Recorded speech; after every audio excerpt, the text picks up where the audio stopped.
నిన్నంటూ దేవుడు తీసుకొచ్చి కొన్ని ఒత్తిళ్లలో గుండా తీసుకెళ్తున్నాడంటే అర్థం ఏంటో తెలుసా? నీ లైఫ్, నీ ఫ్యూచర్ బెస్ట్ గా ఉండాలని దేవుడు డిజైన్ చేశాడు. అర్థమైందా? నీ ఫ్యూచర్ ఆశీర్వాదకరంగా ఉండాలని నిన్ను ముళ్ళ బాటలో గుండా తీసుకెళ్తున్నాడు దేవుడు.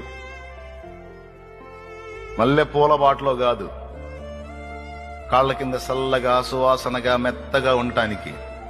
మల్లెపూలు కాదు, ముళ్ళ బాటలో గుండా తీసుకెళ్తాడు. అబ్బో నడవలేకపోతున్నానయ్యా అంటే ఆయన అరచేతులు అడ్డం పెడతాడు. అవసరమైతే నేను నడిచాను, నువ్వు నడు అంటాడు. ఏం ప్రభువా, నువ్వు నన్ను ప్రేమిస్తున్నావు, నాకు ఈ ఎగసాట్లేంది, ఈ బాధలేంది, ఈ ద్వేషాలేంది, ఈ పరిస్థితులేంది అంటే దేవుడు చెప్పే సమాధానం ఒకటే. ఏశావు అనేవాడు యాకోబు జీవితంలో లేకపోతే యాకోబు అనేవాడు ఇశ్రాయేలుగా మారే ఛాన్సే లేదు.